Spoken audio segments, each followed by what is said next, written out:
Les adelanto que nos fue muy bien, requete bien. México tuvo un trato especial, fue respetado por el concierto de estas naciones productoras de petróleo. Creo que debería explicarnos a qué se refiere con requete bien y nos.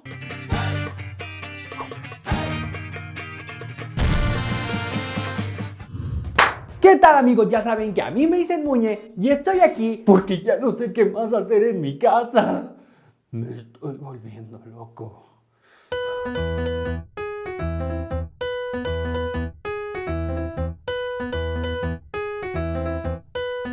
La semana pasada se vivió un verdadero drama que paralizó a las economías de todo el mundo por su alcance catastrófico.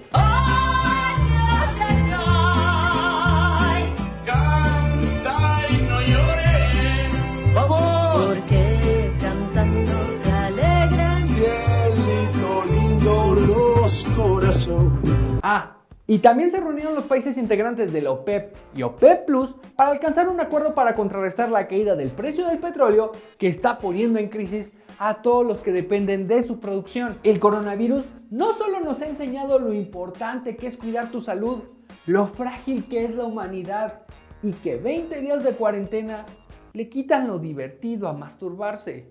También nos ha dejado ver que no importa cuáles sean las circunstancias o las adversidades, los seres humanos siempre encontraremos la forma de hacer lo que se nos hinche el huevo. Lo que vemos es que no hay ni sana distancia, no hay ni gel antibacterial. Muchas personas sí vienen con su cubreboca, con guantes también, pero viene toda la familia completa. Están aquí incluso formados, amontonados para poder entrar a los puestos y poder comprar. Y es que justamente ese es el ingrediente que desató esta historia entre países petroleros, en la que México apenas dejó su cacho de anécdota, porque no es necesario ser ingeniero petroquímico, corredor de bolsa o experto en política exterior para entender esta crisis petrolera, cuando la principal razón de que veamos una depreciación del petróleo es este histórico conflicto entre los individuos como entre las naciones, el choque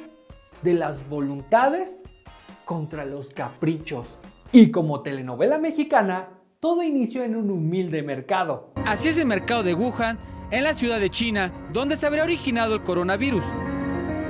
En imágenes que circulan en internet, se alcanza a ver a los tejones, mariscos, puercoespines, venados, cerdos, serpientes y más amontonados y a la intemperie. En enero de este año, el petróleo estaba a casi $66 por barril, un precio que le rendía muchas utilidades a cualquier empresa que quisiera extraer la valiosa sangre del planeta Tierra.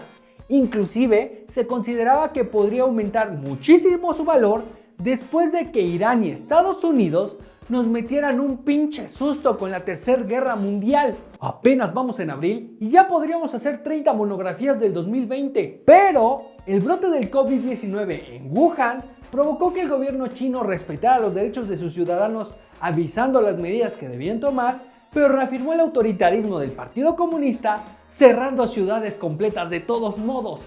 18 millones de personas están en cuarentena después de que la ciudad china de Huanggang, cercana al epicentro del brote de neumonía vírica, y el municipio de Ezhou anunciaran la suspensión de todo el transporte para evitar que se propague el virus, como también se cerró Wuhan hace horas.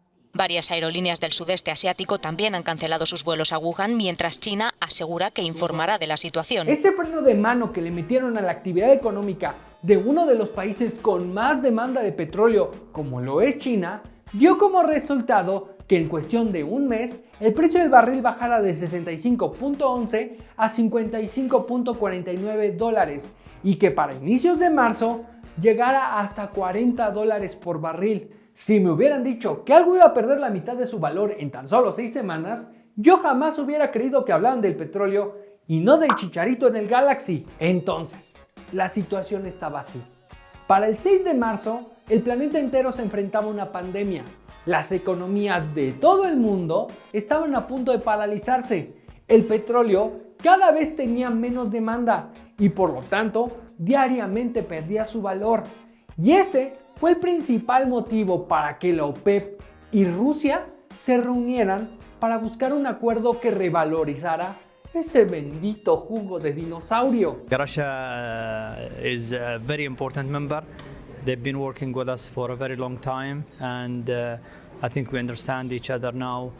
We look forward to a good meeting. I cannot comment on the options and all of that, but I cannot see us not agreeing, because that's very important for the market and everyone is keen. E irónicamente, les dieron pura de árabe. La OPEP, u OPEC por sus siglas en inglés, es la Organización de Países Exportadores de Petróleo, conformada por Irán, Irak, Venezuela, Arabia Saudita, Emiratos Árabes Unidos, Nigeria, Libia, Kuwait, Gabón, Guinea Ecuatorial, Ecuador, Congo y Angola. Y todos ellos tenían la voluntad de reducir la producción de 1 millón de barriles diarios, y para lograrlo tenían que llegar a un acuerdo con la caprichosa Rusia. Aquí intervienen otros factores. Rusia lo que quiere es golpear a los productores de petróleo de Estados Unidos, los de shale oil, que necesitan que el petróleo esté caro porque su costo de producción es más elevado. Y entonces Rusia quería golpear a esos productores y quedarse con una mayor parte del mercado hacia el mediano, largo plazo. La OPEP buscaba que con este acuerdo con Rusia pudieran reducir la producción de petróleo y con ello levantar el precio por barril, porque bajo el principio básico de la oferta y la demanda, entre menos barriles haya, más valioso se vuelve cada uno. Pero para Rusia aún era rentable tener precios de $40 por barril, especialmente porque con esos precios podía chingarse a las empresas de Estados Unidos que extraen petróleo a través del fracking, o como lo conocen, el shale oil, y así obligarlos a operar con pérdidas que le permitan al petróleo ruso acaparar más mercado. The most likely repercussion from this petroleum price war, the collapse of the increasingly unstable regime in Iran, which is uniquely vulnerable with arguably the worst COVID-19 outbreak on earth. Iran is a Russian ally. How could they be a Russian ally and Russia's doing that to them? Plus, the Russians are into Venezuela for billions of dollars. This is another unstable government that could collapse if oil stays at 31. Everybody doing this to destroy the U.S. producers? Y como se los dije desde el principio, esta es una historia de choque entre voluntades y caprichos. La OPEP tenía la voluntad de reducir su producción de petróleo, pero Rusia tenía el capricho de reventar a las petroleras gringas. Y eso provocó que ahora los árabes tuvieran el capricho de reventar, pero el precio del petróleo. The Russians were pumping too much oil in an attempt to drive American producers out of business, typically the shale producers. So now the Saudis are pumping even more to drive the undisciplined Russians out of business. ¿Y qué hace Bin Salman? Anuncia a Arabia Saudita aquel fin de semana que va a recortar sus precios base de exportación. O sea, ahora no solamente no va a subir el precio, sino que va a recortar el precio base de exportación de Arabia Saudita y va a incrementar la producción para compensar ese recorte en precios, lo que desploma el precio del petróleo a 30, luego a 27, 26, 25 y vamos viendo el precio del petróleo bajar. A partir de ese momento todo valió verga. El precio del petróleo empezó a caer como Edgar, de putazo y espantando a todos. ¡Ya, güey! ¡Por favor, idiota! Te bañaste. ¡Ya me dejo, idiota! Lo que pasó es que los países petroleros, específicamente Arabia Saudita y Rusia, estaban produciendo un chingo de petróleo al mismo tiempo que el planeta entero estaba demasiado ocupado escondiéndose del coronavirus como para poder quemarlo, cosa que agradecemos todos los que nos gusta de respirar oxígeno, pero que terminaba chingando a todos esos países que dependen económicamente de la renta petrolera, entre ellos la nación del águila devorando una serpiente. ¿Cómo no llegar a un acuerdo entre Rusia y Arabia para no provocar la caída en el precio del petróleo y profundizar más la crisis? ¿Dónde está la responsabilidad para con la humanidad? ¿Dónde está la fraternidad universal? ¿Dónde están los llamados jefes de estados. Exacto. ¿Qué les pasa a esos pinches países? ¿Que no tienen un Marcelo Ebrard que los gobierne? El 6 de marzo reventó este desacuerdo que provocó que durante todo ese mes saliera más barato comprar un barril de petróleo que pagar una cuenta en el Sonora Grill. Y se los pongo así de sencillo. En precios de la OPEP, el 31 de marzo, el barril costaba $22.61 y para el 1 de abril solo alcanzó los 16.87. Se depreció $6 en un solo día. The World Bank estimates economies in the Middle East North Africa region could lose $116 billion from their GDP this year due to the coronavirus pandemic and collapsing oil demand. Ya sé. Como tú te mueves en bici y ya no utilizas popote, todo esto te puede valer verga. Pero no podemos negar que vivimos en una economía petrolizada y todo el dinero que produce la venta de petróleo genera empleo, directo e indirecto, infraestructura, servicios, bienes, commodities y muchos beneficios económicos que se irán perdiendo según se siga depreciando y que tendrá un impacto especial en las finanzas públicas de muchos gobiernos, particularmente de aquellos que se mantienen gracias a que aún le podemos sacar jugo a las piedras. La estabilidad y la recuperación futura de la economía y las finanzas mundiales depende de los acuerdos OPEP Plus y de la fortaleza de esos acuerdos. Depende de la estabilidad del mercado petrolero y de precios justos, de buenos precios. Y deja tú al hombre que ve a Hugo Chávez hasta en una arepa quemada. Los gobiernos de todo el mundo sienten picafresas en la uretra cuando ven todo lo que se puede perder en los próximos meses si la situación no cambia. Y esa es la principal razón de que entrar al ruedo el presidente que es más color secundario que persona. Does it make sense that they flooded the market for whatever reason they did that for themselves? It's an argument that they had, and I think they'll straighten it out. A lot of progress has been made over the last week, and it'll be interesting to see what comes out of OPEC tomorrow. But OPEC, obviously, for many years I used to think OPEC was very unfair. I hated OPEC. You want to know the truth? I hated it because it was a fix. But somewhere along the line, that broke down, and it went the opposite way.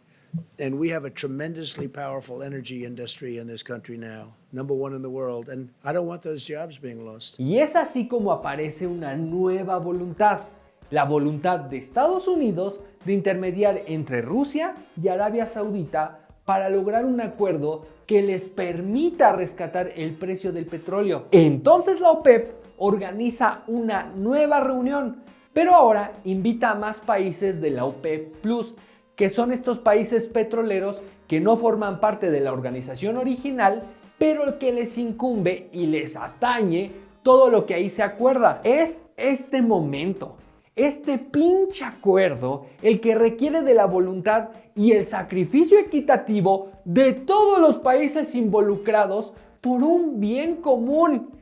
Y a huevo tenía que salir un cabrón poniendo su capricho por delante. But there has been a slight sticking point here because Mexico has refused to agree with this, saying that it thinks the larger producing nations, Saudi Arabia and Russia, should be making deeper cuts. Mexico says it will cut by 100,000 barrels, but sources say that the rest of the countries wanted Mexico to cut by around about 400,000 barrels. Se había establecido que todos los integrantes del acuerdo,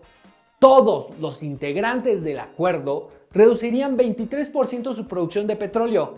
Esto quiere decir que a México le tocaba recortar 400,000 barriles diarios, pero al gobierno de la 4T nadie le dice qué es lo que tiene que hacer, sobre todo cuando se trata de su propio bien. Pues sí, ¿quiénes son estos pendejos? Si estamos mal, muy nuestro pedo, ¿no? Así somos, así nos queremos, Rocío Nale, representando al gobierno de México, primero se negó a los recortes. Después aceptó el recorte de 400,000 barriles solo si aceptaban que México producía 1.9 millones, cuando la OPEP y la OPEP Plus sabía perfectamente que México solo produce 1.75 millones de barriles al día. Es como permitir que te corten el cable sabiendo que no tienes televisión. Entonces, como no se lo aceptaron porque no son pendejos, Chío se emputa, se levanta de la mesa y se va, para regresar horas después ofreciendo un recorte, sí, pero de 100,000 barriles diarios, 4 veces menos de lo que se había acordado. Y aunque usted no me lo crea, ese pinche desmadrito detuvo un acuerdo que solo necesitaba una firma y sonreír para la pinche foto. Secretaria, ¿qué fue lo que pasó ayer? Cuéntenos, estamos todavía un poco sorprendidos por esta posición que tomó México, no sorprendidos por la defensa que hizo usted, sino por el finalmente decidir levantarse de la mesa y dejar plantados a los ministros de otros países. A ver, Salvador, mira, estas negociaciones así son muy fuertes. Ya muy tarde les dije, bueno, señores, esta es la posición de México. No la vamos a cambiar porque lo que sí podemos es esto, lo otro no podemos. Porque así son las negociaciones. Sí. Para los representantes de Arabia Saudita, el problema con México no era la cantidad de petróleo. Esos cabrones sacan 400,000 barriles antes de servir el desayuno. El principal conflicto es que, al igual que Rusia, México se estaba montando en su macho, estaba haciendo un berrinche y se terminaría beneficiando del acuerdo y sacrificio que otros países sí estaban haciendo. México se convirtió en ese cabrón que ve una carne asada y lo único que lleva es un jarritos y de tamarindo. Todo el pedo estaba trabado porque los árabes insistían en que México tenía que recortar 400,000 barriles de su producción de petróleo diario. Y México insistía en que no apoyemos porque estamos chiquitos y porque no dijo mi papá que no podía porque tú estabas grande y yo chiquito y yo un boy al kinder, entonces yo no puedo jugar. ¿Qué dijimos? Sí queremos colaborar, sí estamos dispuestos, pero debe de ser de acuerdo a la capacidad extractiva de cada país. No es lo mismo quien trae 12 millones de producción a quien trae 1.8, 1.9 millones de producción. El problema de la posición de México es que este acuerdo se trataba de recortes equitativos. No te estaban pidiendo volarte las pinches piernas. Si a México le tocaban 400,000 barriles, a Arabia Saudita 2,760,000. Más, muchísimo más de lo que produce México diariamente. Y aunque se cansen, se los vuelvo a repetir. Esta es la historia del choque de voluntades contra caprichos. Y para este momento, las voluntades eran mucho más grandes que el capricho de un señor que cree que gracias a él bajaron los precios de los combustibles. The United States, in discussions last night with Mexico, Saudi Arabia, Russia, and in dealing with OPEC nations, we are trying to get Mexico, as the expression goes, over the barrel. And Mexico is committing to do 100,000 fewer barrels. The President and I spoke last night. We have a great relationship, great friendship. They're helping us very much at the border. They have 27,000 soldiers, Mexican soldiers, on our border right now, stopping people from coming into our country as our wall goes up. We're up to about 168 miles of wall. And in speaking with the president, they have a limit. The OPEC nations have agreed to a different limit, reduction of about 23%. So what I thought I would do, and I don't know that it's going to be accepted, we'll find out. The United States will help Mexico along and they'll reimburse us sometime at a later date when they're prepared to do so. Trump defiende tanto a López Obrador que a veces creo que nuestro presidente es un rifle de asalto.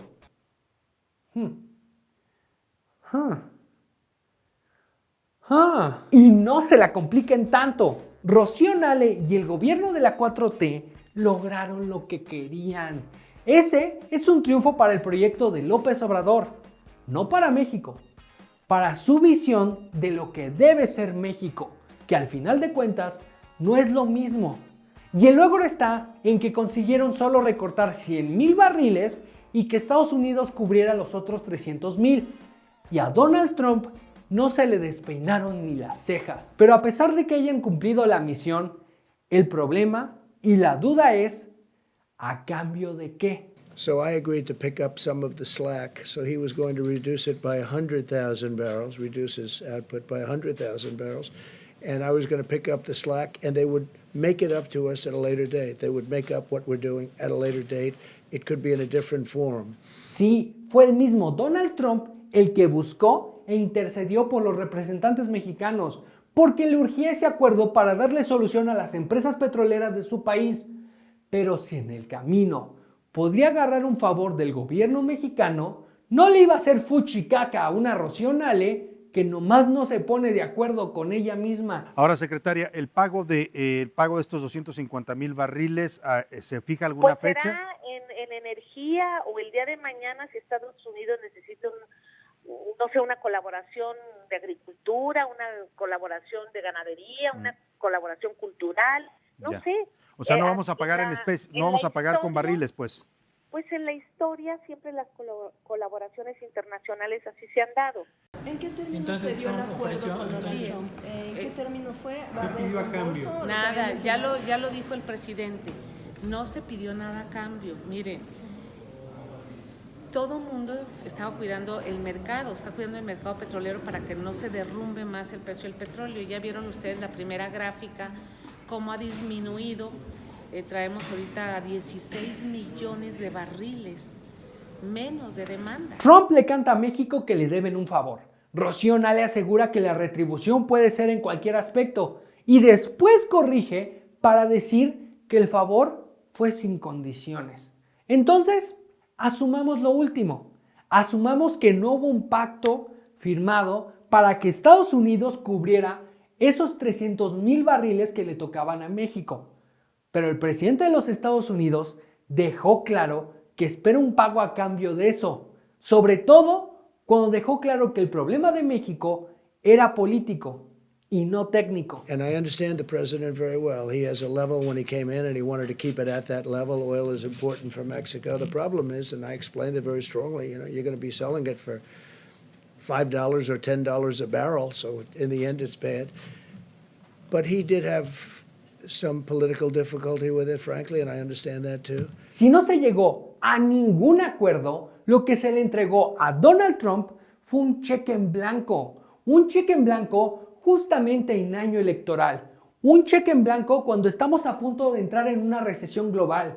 Un cheque en blanco que por donde lo quieran ver era completamente innecesario. Porque así en la vida como en la OPEP hay pedas en las que tu presencia no se necesita. Si México ya había decidido que no era flexible y que no iba a recortar, se pudo haber ahorrado el numerito, pudo haber comunicado antes de tiempo que no tenía las condiciones para poder hablar de ningún recorte, que no se iba a subir a esa negociación, que les deseaba lo mejor, pero que las condiciones del país no eran ideales para tener esa negociación. En vez de eso, llegó a una negociación donde pareció al principio sorprendido y reaccionando rápido, logró un acuerdo bilateral con Estados Unidos que no acabamos de entender los alcances. Lo único que tenemos es una declaración del presidente Trump diciendo literalmente México me va a reembolsar por esto. Si tú decidiste entrar a una orgía y te quedaste, no te puedes espantar cuando te estén bajando los pantalones. Aquí la pinche pendejada es que se metieron a una reunión que se trataba de hacer recortes en la producción petrolera. ¿Qué vergas pensaban que iba a pasar? Reducir la producción petrolera era el principal y único motivo para reunir a tantos ministros de energía. No puede ser que la secretaria de Energía y la comitiva mexicana hayan quedado sorprendidos cuando les pidieron que recortaran su producción de petróleo. Cometieron el error de exponerse a una situación en la que no querían participar y aún así lograron una victoria al solo recortar 6% del 23% que les estaban exigiendo. Está bien, pero no nos quieran contar una historia donde el mundo les aplaude por jugarle al pinche necio, porque eso es una jodida mentira. Y le dije, Excelencia, ya México aceptó los acuerdos, ya los 22 países también, y quiero preguntarle si Arabia Saudita va a estar de acuerdo en lo que se está planteando. Y la respuesta fue estamos de acuerdo y felicitamos a México y nos pidió el presidente, el príncipe, pidió un aplauso especial para la delegación mexicana o para el pueblo de México. Entonces así fue. I want my friend from Mexico to ask me if I would agree or disagree. Yo le voy a preguntar al ministro Excelencia de Arabia Saudita si usted está de acuerdo en estos términos. Your Royal Highness, Mexico has already agreed, and now I would like to ask you, do you agree with these terms? I go with the consent, so I agree.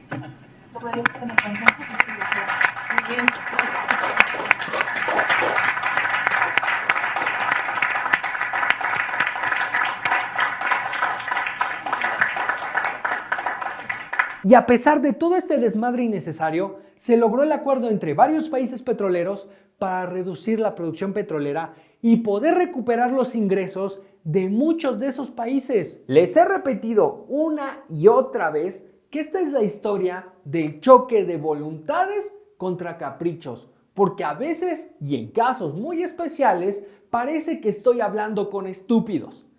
Afortunadamente, en esta ocasión ganaron las voluntades sobre los caprichos, pero ninguna de ellas nunca van a ser más fuertes que la realidad. Traemos ahorita 16 millones de barriles menos de demanda. La realidad es que seguimos enfrentando al coronavirus con economías paralizadas, al mismo tiempo que las petroleras siguen extrayendo millones de barriles de crudo, cuando la pregunta de todos los días suena cada vez más nerviosa. ¿Dónde lo vamos a guardar? A production cut that the world has never seen in terms of size and scope.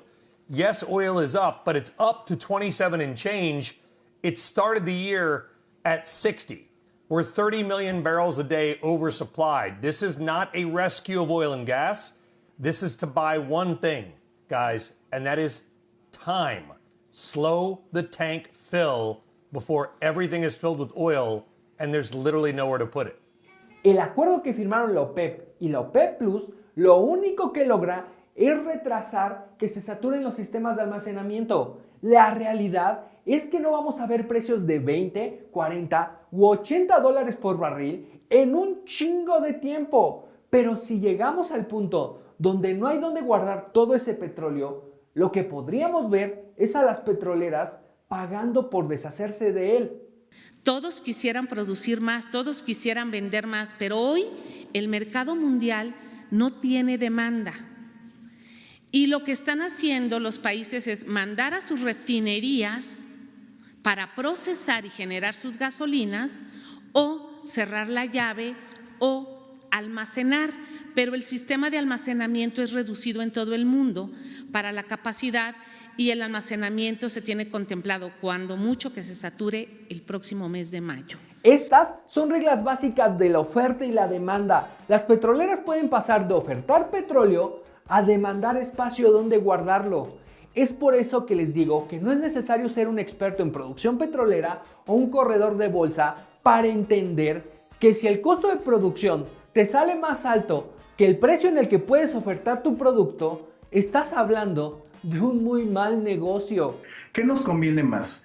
Un Petróleos Mexicanos que produce 1.7 millones de barriles y, como dijo Pablo, tiene unas pérdidas de 35 mil millones de dólares como las tuvo el año pasado, o un Pemex de 1.3 millones que genere ganancias. Mi punto es el siguiente. El mundo cambió casi al mismo tiempo en el que entramos a una nueva década. Las reglas de antes no aplican ahora. Las prioridades del pasado tendrán que cambiar en el futuro. Vivimos en una realidad completamente distante a la que existía hace 6 meses y viviremos en una aún más diferente cuando podamos vencer al COVID-19. Pero en el camino vamos a enfrentar muchas crisis que nos van a costar y nos van a doler. Viendo cómo los sistemas de salud del mundo han sido superados, podemos saber que estamos viviendo una crisis sanitaria. Con la falta de actividad comercial, estamos a meses o semanas de vivir una crisis económica. Y cuando eso estalle, nos enfrentaremos todos juntos a una de las peores crisis sociales en la pinche historia. Y ni López Obrador, Rocío Nale, Pemex o la 4T son culpables de algo que van a sufrir los países de todo el mundo. Esta crisis nació en un pequeño mercadito en la lejana China. El problema que yo veo es que el gobierno de México la está enfrentando con el imperdonable pecado de la ingenuidad. Se trata de una situación pasajera. Si quisiéramos ser más profundos, diría una crisis transitoria de salud pública, incluiría también lo económico. Y esto es a lo que me refiero cuando hablo de voluntades y caprichos. Las voluntades se adaptan a la circunstancia para encontrar soluciones. Los caprichos creen que son la puta solución. Y en el caso específico de Pemex, no puede ser que nos hayamos emberrinchado frente a todo el mundo para mantener una estrategia que evidentemente no nos está dando resultados. Fitch Rating y Moody's dieron un duro golpe a Pemex ante las fuertes dudas que genera la viabilidad financiera de la empresa. Ambas agencias redujeron más su calificación, con lo que la petrolera ha quedado sin grado de inversión para las dos calificadoras más importantes del mercado, lo que significa que le será mucho más difícil de conseguir financiamiento y lo tendrá que pagar más caro. Cada barril de crudo o combustible que Pemex vende más barato de lo que le costó producirlo es un barril patrocinado por el dinero de los mexicanos. Y todo porque el presidente cree que el petróleo es suficiente para traerle desarrollo a este país. Si ya sabemos que al menos hay 400,000 barriles diarios de la producción que están perdiendo dinero de forma permanente, ¿por qué fuimos a insistir ante la comunidad internacional que realmente queremos producir esos barriles y que estamos dispuestos a endeudarnos ya no solo financieramente, sino también políticamente con el presidente de los Estados Unidos para ganar el derecho a producir esos barriles? Aquí hay una decisión que es muy poco pragmática y conecta con su planteamiento al principio. Esto es un planteamiento político, Leo. Esta telenovela de la OPEP se me hizo la introducción perfecta para el próximo video que les voy a traer. La realidad en la que vivíamos cambió y cambió para siempre. Sí, todas las crisis son transitorias, pero eso no está pegado a un tiempo específico. Podríamos estar hablando de 4 meses o de 2 años.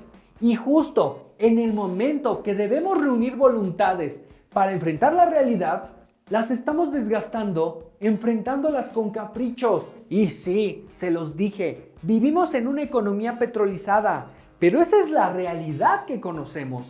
Es una estupidez que en este momento, cuando en el mundo hay tanto petróleo y su valor ha caído tan bajo, insistamos en extraer la mayor cantidad de barriles posibles, sobre todo cuando tu supuesta intención es rescatar a la petrolera más endeudada del mundo. Tenemos que asimilar como individuos y como país que la realidad cambió. Y en medio de la incertidumbre, todo puede pasar.